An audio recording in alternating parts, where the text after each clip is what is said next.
बिस्मिल्लाहिर्रहमानिर्रहीम। अस्सलाम वालेकुम। आप देख रहे हैं हमारा यूट्यूब चैनल। मैं हूं मलिक अब्दुर्रहमान। नाज़रीन, आज पाकिस्तान तहरीक इंसाफ के इंट्रा पार्टी इलेक्शंस हुए, जिसमें जो है वो इमरान खान के नामज़द करदा गौहर खान साहब जो है वो चेयरमैन पाकिस्तान तहरीक इंसाफ बन गए हैं। इसके अलावा दीगर ओहदों के ऊपर भी जो इलेक्शंस हुए वहाँ पर जो है वो तमाम जितनी भी आप कह सकते हैं कि ओहदे थे, तमाम जो है वो वहाँ पर नए बंदे आ गए हैं। लेकिन इसके साथ ही जो है वो मज़ीद कुछ लोगों ने कंट्रोवर्सीज़ बनाने की कोशिश की है, जिनमें तहरीक इंसाफ के एक बानी रुकन जो कि अब तहरीक इंसाफ का हिस्सा नहीं है, यानी कि अकबर एस बाबर साहब, उन्होंने जो है वो एक प्रेस कॉन्फ्रेंस भी की जिसमें उन्होंने ये इल्ज़ाम लगाया कि ये जो इलेक्शन था ये साफ़ व शफाफ नहीं था, और उन्होंने इस इलेक्शन में हिस्सा लेने का जो है वो ऐलान किया था, लेकिन उनको कागजात नामज़दगी नहीं दिए गए और उनको इस इलेक्शन में हिस्सा लेने से रोक दिया गया। तो आज की इस वीडियो में हम इस बारे में बात करेंगे कि क्या इंट्रा पार्टी इलेक्शन होने के बावजूद तहरीक इंसाफ का जो इंतखाबी निशान है वो ख़तरे में है, क्या अभी भी जो इंतकामी कार्रवाइयाँ हैं वो जारी रहेंगी, और क्या तहरीक इंसाफ जो है वो इनके प्लान में आ गई है, जाल में फंस गई है कि इनका जो अल्टीमेट मकसद था इमरान खान को माइनस करना, क्या वो आज हो गया है। तो सबसे पहले बात कर लेते हैं दीगर पार्टियों के जो इंतखाबात होते हैं, उसमें भी यही प्रैक्टिस रहती है। नून लीग के इंतखाबात हुए, उसमें भी शहबाज शरीफ जो है वो बिला मुकाबला मुंतखब हो गए थे।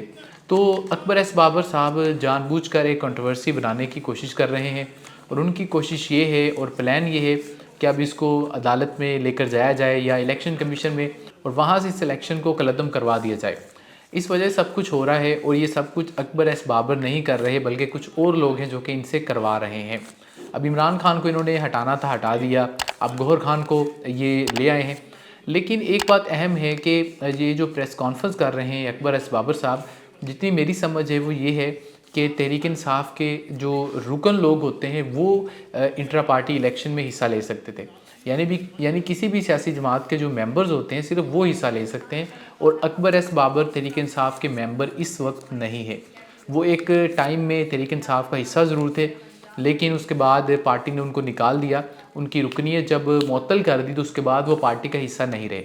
तो इस बात से तमाम जो भी इन्होंने एक कंट्रोवर्सी खड़ी करने की कोशिश की वो ये भी ख़त्म हो जाती है कि जब आप तहरीक इंसाफ का हिस्सा ही नहीं है तो आप फिर इलेक्शन कैसे लड़ सकते हैं, और आपको कागजात नामज़दगी भी नहीं मिल सकते।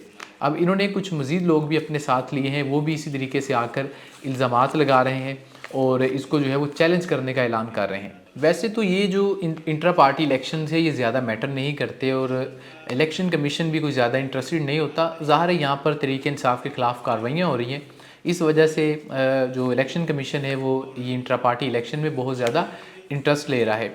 लेकिन इसके साथ साथ अगर हम बात करें तो तहरीक इंसाफ में शमूलियत लोगों की शुरू हो चुकी है।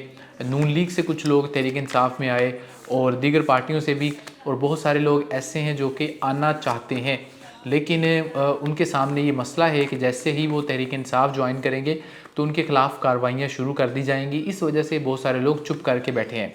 इसके साथ साथ आज स्वाबी में एक वर्कर्स कन्वेंशन है, और बहुत जल्द ये जो वर्कर्स कन्वेंशन है इनका सिलसिला पंजाब में भी शुरू किया जाएगा, और शेर अफजल मरवत साहब इन वर्कर्स कन्वेंशन को लीड कर रहे हैं, और मरवत साहब के ख़िलाफ़ एक भरपूर कंपेन चलाई जा रही है पार्टी के अंदर से, और कहा जा रहा है कि मरवत साहब जो है वो 2 नंबर है या रॉन्ग नंबर है।